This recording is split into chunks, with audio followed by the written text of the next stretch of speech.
Okay. All right, so Vicky Walsh is here. So Vicky actually spoke last year at Conf. Did a lightning talk. Now she's doing a full talk. Points make projects, managing your workload with points. Vicky is also a senior PM at CPL Online. She'll probably talk a little bit more about that later on our panel about career paths. So welcome, Vicky. Let's give Vicky a round of applause.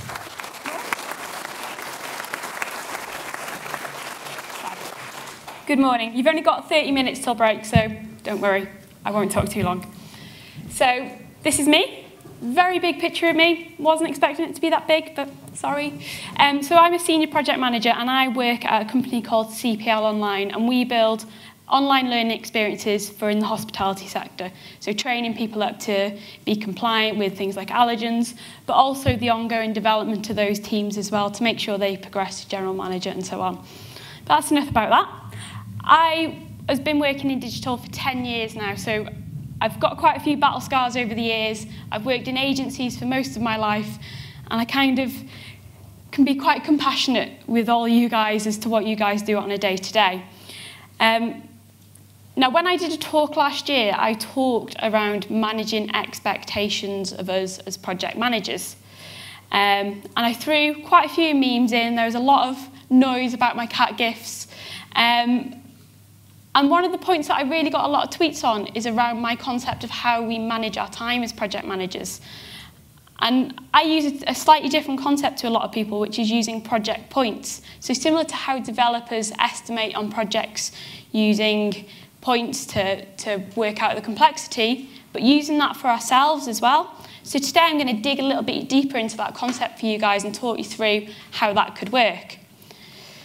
So we'll talk about our workload, and I think Stephen has set me up beautifully for my talk, so thank you very much. We're going to talk about the points and how they work and how they can help us, a few tips and tricks, and how you can implement them. Now, when I started my journey on how to figure out how to do this, I first thought about what we do as project managers. So I can relate to every single one of these cats. And it's an emotional experience, and we're not just there to manage the project. We're there to look after everyone, be their mothers, their therapists. We keep an eye on everyone, making sure that they're okay, and also dealing with our clients who sometimes can be a bit of an emotional roller coaster themselves as well. So then I thought, well, what is our day-to-day? What does it look like? And it's a bit like this. So we've got some requirements gathering. We're jumping in between. We're getting there. We got through that all right. Then we go straight into a wrestling match with the developer. They really do not want to add that button in. It gets a bit heated. We go back and forth. Bit of fighting, but we were over it. Our team is supporting us. Then design sign-off always happens so easily. So we're straight through then into a bit of UAT. We're working through a load of bug fixes. It's a bit of messy, there's a few twitchy moments there, making sure that we know what we're doing. It takes a bit of time, but we get through it. We get through it. Our team is still there supporting us. Then finally, we get to reporting. A few of the developers don't do the timesheets, so some of them are a little bit more tricky to do. Why haven't they done their timesheets? But we get through it, and eventually we get to the other side of the day, and we can run up, get home, and relax. Well, hey. The obstacles are not always like that, though. Sometimes they can be a little bit more challenging. So the client wants a button, but the button won't fit. So then we go back to the developers, and we're like, can we put a button in? But then marketing are like, I don't want that button in green. So we're trying to figure out a way around it. What else can we do apart from this button? And then we try and get ourselves composed. We get ready to go. And no, not quite there yet. We get thrown around. It goes back and forth. Still nobody wants to do this button. The client is chasing and chasing. But eventually, we do actually get through to the other side. So I thought, so that's our day-to-day, that's what we do. So then I thought, well, actually, what's the project element of it? And I actually had to Google what is a project, which, quite bad on me, really. I've been doing this for 10 years. So what Cambridge Dictionary come back was is a piece of planned work or activity that's finished over a period of time intended to achieve a particular purpose. Any ideas, anyone? It didn't really give me much hope as to, well, we're trying to deliver vague notions of things over a period of time for some reason.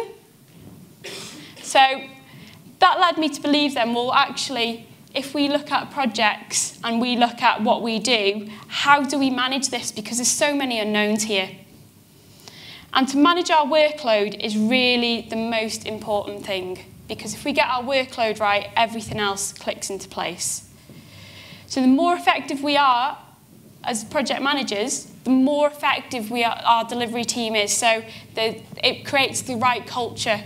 So everyone's a little bit calmer, they know what they're doing, we're confident in what we're controlling.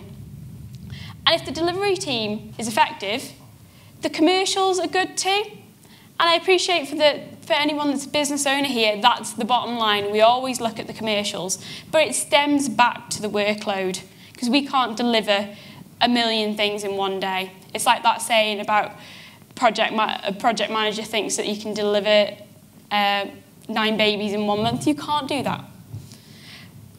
But most importantly, it's for our own mental health as well. I hear so many project managers talk about how they're having a rough time, about how their workload, they're going home stressed and crying. I've actually had people ring me up upset about how much work that they've got on. And we shouldn't feel that way in our jobs. We're doing this on a day-to-day. We shouldn't have to feel that overwhelming sense of, I've got so much to do, I can't cope. Now, some stress is good for us, and there was a study back in the 1900s, so a long, long time ago, way before digital, by Yerkes and Dodson, which talked around how much stress and how does stress impact performance. Now, if you're in a chilled environment, I always think about Christmas Eve. What developer ever actually does any work on Christmas Eve? It's still chilled, no clients are on our backs, nothing really actually gets done. So our quality of performance is actually quite low. But some stress does give us that kick up the bum that we need to actually, let's get this done, let's deliver. And that's why we set deadlines as project managers. We set in those boundaries. But you can go off the cliff. If you've got too much on and too much workload, you go into high stress mode and your performance completely drops off. And we want to always avoid being in that place, because as soon as you hit high stress mode, that's where you don't start not delivering as project managers. So I'm going to bring this into a bit of context into the real life world. So we've got 2 project managers here. Nobody I've worked with, so everyone can take a big sigh of relief. We have Tom and we've got Sarah. Both have got a similar amount of project management experience, same amount of battle scars, as I like to say. And Tom's got 7 projects. At surface level, he's at capacity. It's what the businesses expect, and I don't know if some of you guys have got job descriptions that say a project manager can deliver 8 to 10 projects. Those KPIs that actually don't make any sense.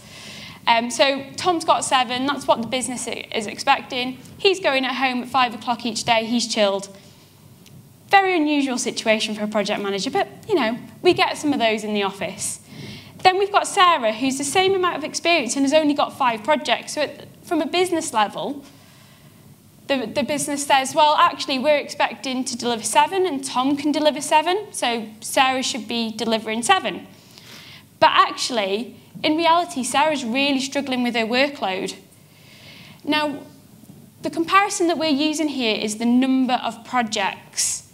And where this falls down is because projects are not created equal.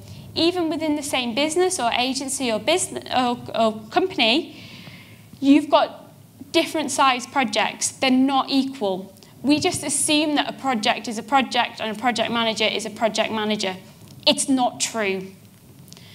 So in order to understand our capacity, we actually need to understand our projects in the real context that they're meant to be seen. And this is the key to understanding our workload. So I'm going to talk you through 3 simple steps and 3 simple areas to calculating that using points to try and get a better insight into your own workload. And these 3 areas come down to the people that we deal with, whether they're stakeholders, whether they're team members, The technical challenges of the project. Is it within our comfort zone as project managers? Is it within the comfort zone of the technical team? And finally, the actual size of the project in comparison to the business that you're in. If you're going to wipe out all your resource on one project and it's larger than ever before, then that's going to take up a lot more of your time. So let's start with the people, because we love people. Now, first off, technical ability. How technical is your project, is your client? Because if you've got a client that wants a digital project but doesn't actually understand digital, that's going to take up a lot more of your time. As soon as you go through that spec, when you go through UAT, you have to do that extra level of explaining. Communication preference. Now, this comes down to actually people's core personalities. Every person in this room and in the world is either an extrovert or an introvert to some extent. And there's loads of different personality tests that you can do, such as Myers-Briggs, to try and figure this out. But in essence, an introvert doesn't like face-to-face communication so much, doesn't like a phone call. They'll do it, we're happy to do it, but not necessarily their go-to way of communicating. Whereas an extrovert, such as myself, I'll be at my developers' desks every day, and they hate me.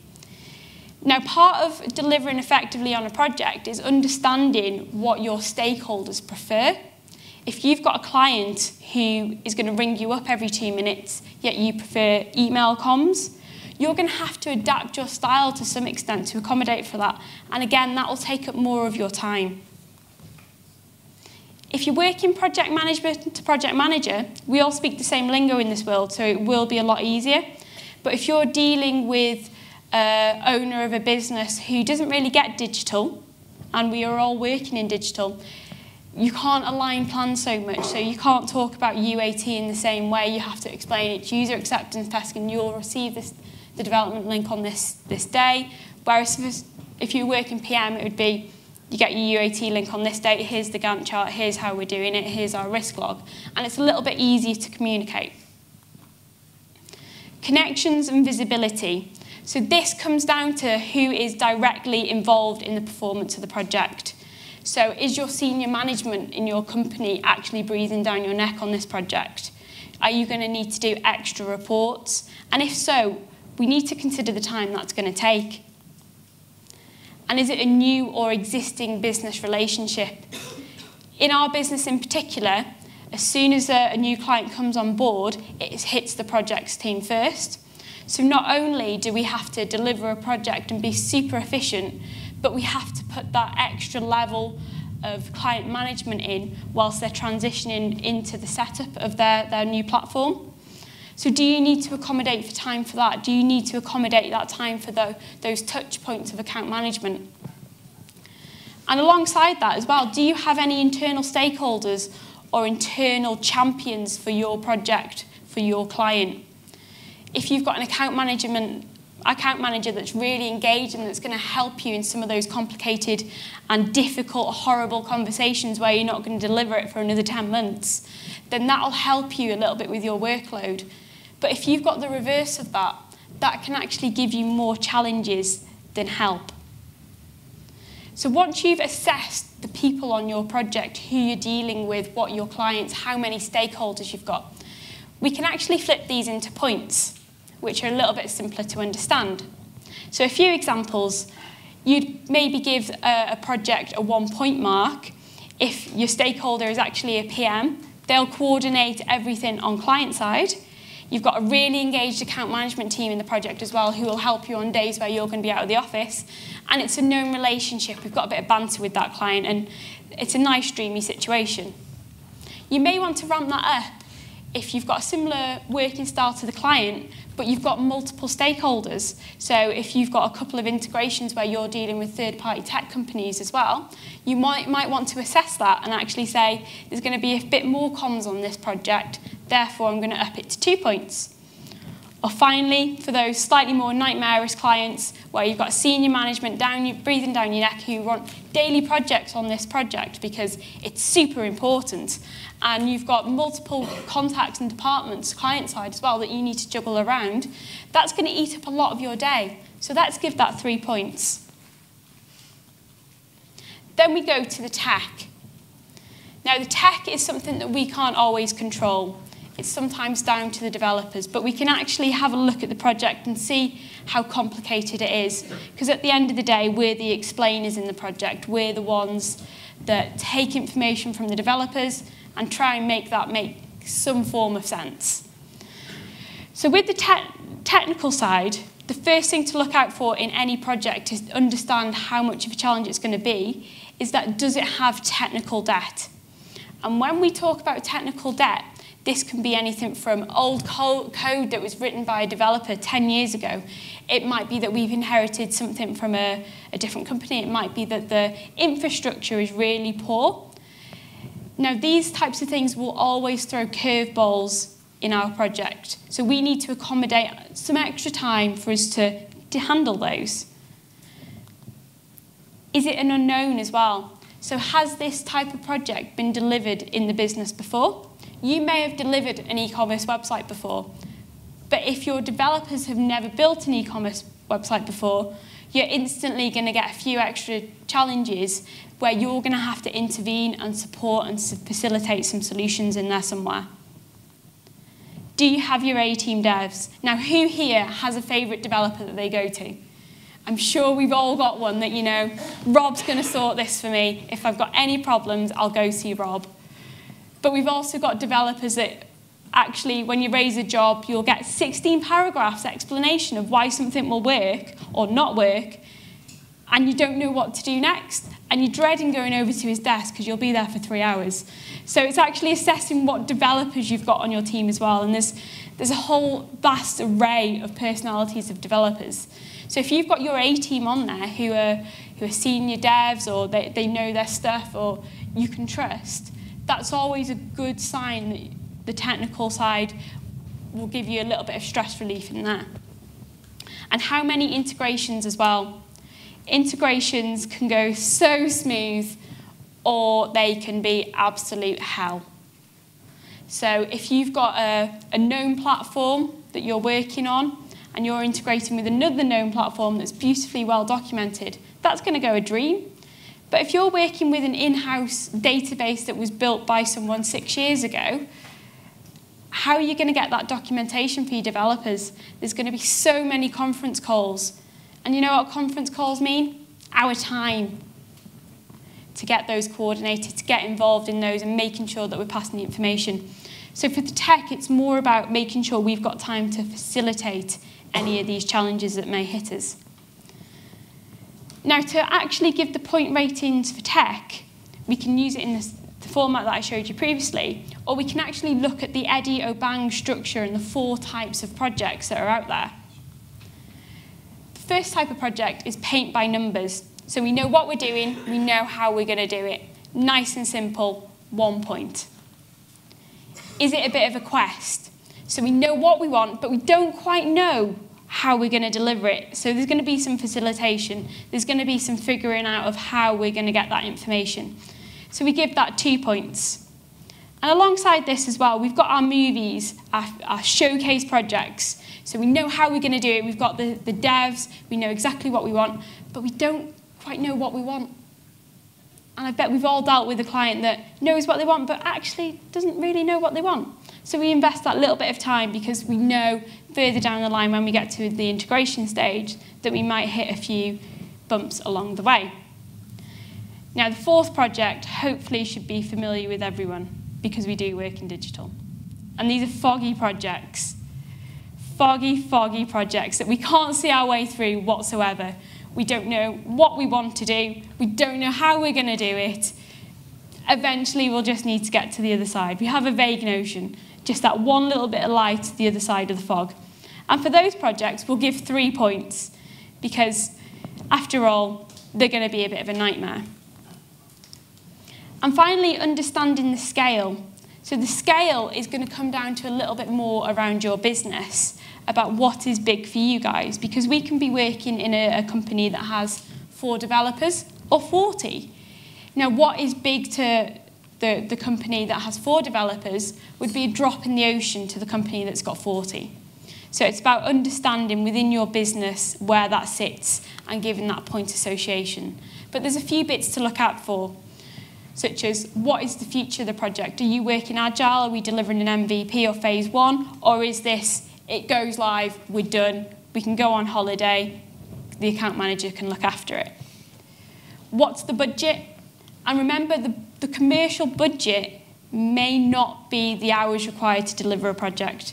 We all work with sales teams. They want to get that working. So what they'll do is actually knock down all our hourly rates. But we still need 80 hours to deliver it. But actually, we've got the commercial budget of 50. Now, as project managers, we should be saying, if we've got 80 hours, we need to use 80 hours up. But have a look at that budget in comparison to the other projects in your business. If you're used to delivering projects that are 10 grand in value, and you've got a 20 grand value project, that's obviously, there's going to be a little bit more to it, so we would give that a higher rating. And how many moving parts of it? Is there a program of work that's going on with your client that this is one piece of?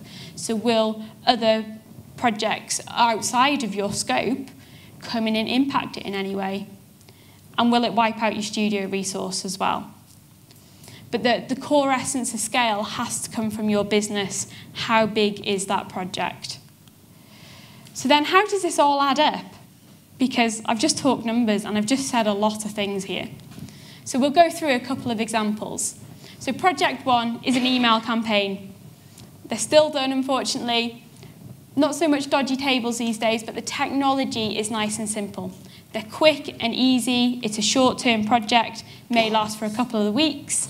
The technical side of it is dead simple, and the size of the project for the company you're in is very small. So that project is actually 3 points. But then we've got a brochure website. There's 4 stakeholders who are involved in this project who we need to get engaged because they need to give us all the content. And chasing content is probably a daily thing for us all to do. So the comms is going to be quite heavy because we're going to be running around chasing for content. But the actual technical difficulties of that site is really simple. It's just a brochure website. You do these day in, day out. And again, it's a very small website, very small budget. So we're going to give the size of that 1 as well. Thirdly, a website with CRM integrations. So it's a sales-driven marketing website, so they've got goals outside of this project that are going to impact us, and they've got 2 integrations. One with a known CRM system, it's all beautifully documented, but it's also one with an internal system that isn't documented whatsoever. Now, again, we've got quite a few stakeholders on this, so we're going to give that 3 points for comms. The technical side is a little bit more challenging. We've got some knowns in there, so we're going to give that 2. And it's slightly bigger than that brochure website as well, so we're going to give that 2 points as well. So that gives us 7 again. Then finally, the new bespoke transactional portal. So we're pushing our boundaries here. We're throwing some buzzwords in. And it's a much larger project than it's ever been taken on before by that business. So there's lots of unknowns, and everyone's feeling a bit excited, oh, this is going to be the future. But nobody knows how to do it yet.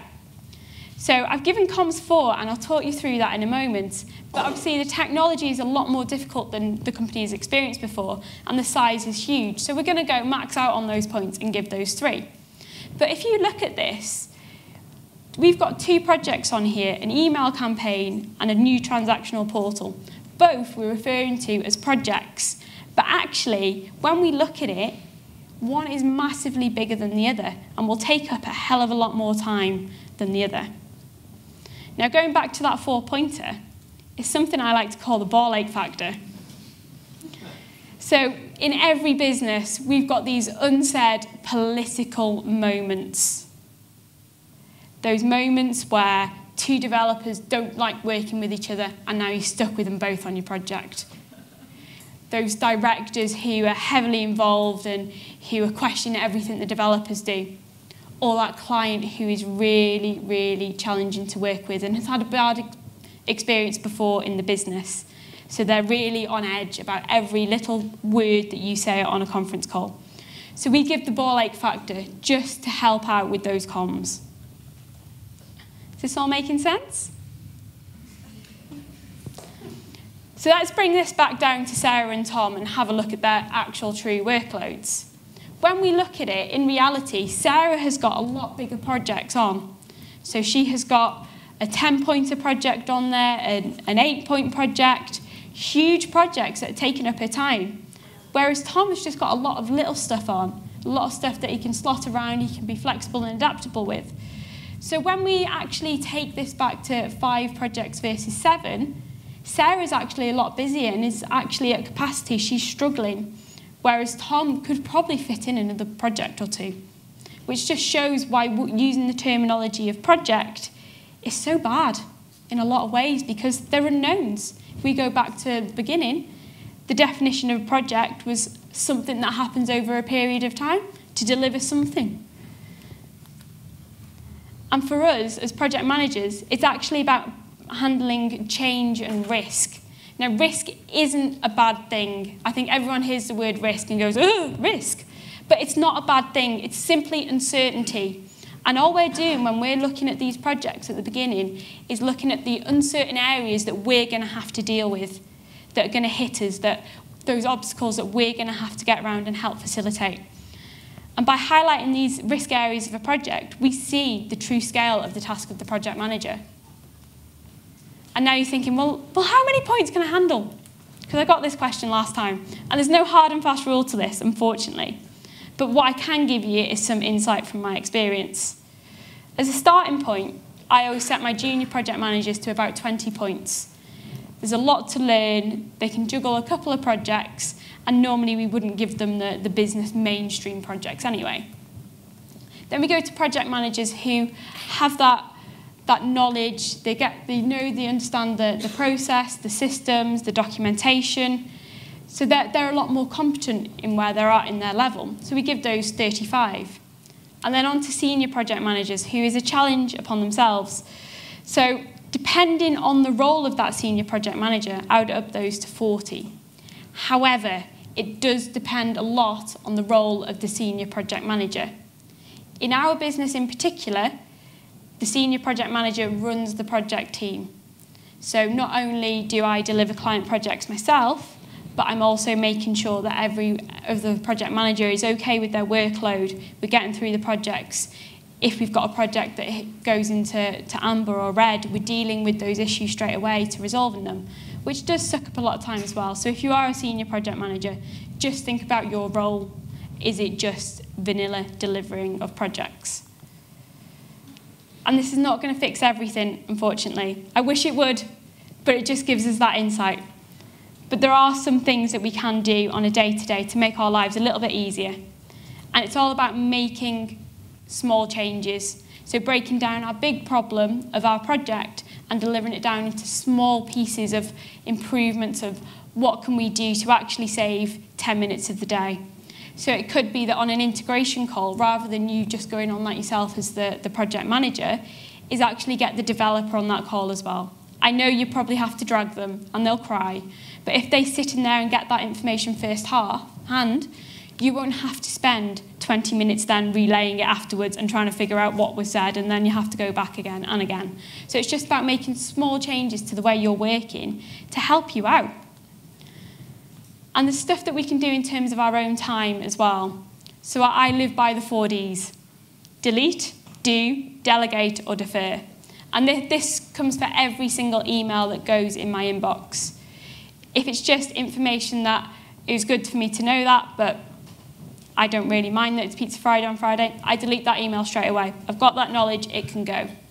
If it's a quick action, I do straight away.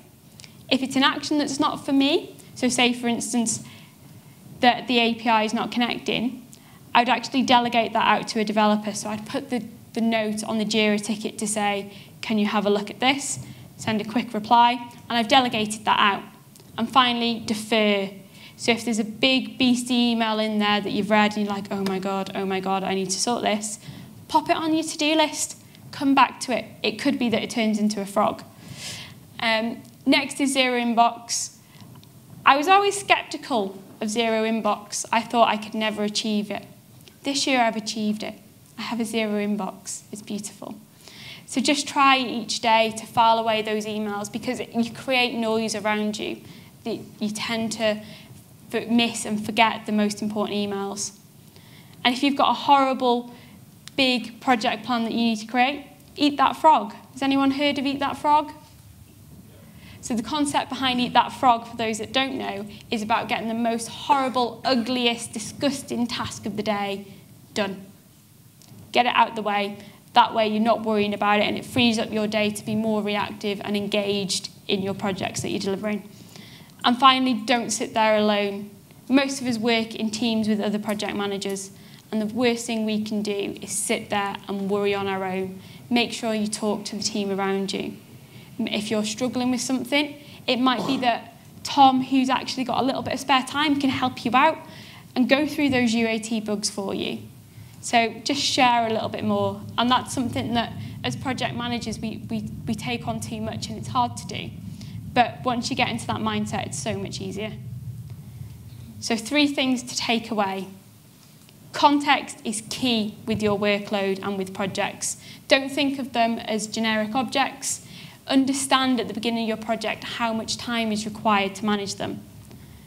It does take time as well. So if you implement the points process to actually understand and see what you've got on as project managers in terms of your workload, have a look, but then make 1% improvements to the way you're working as well.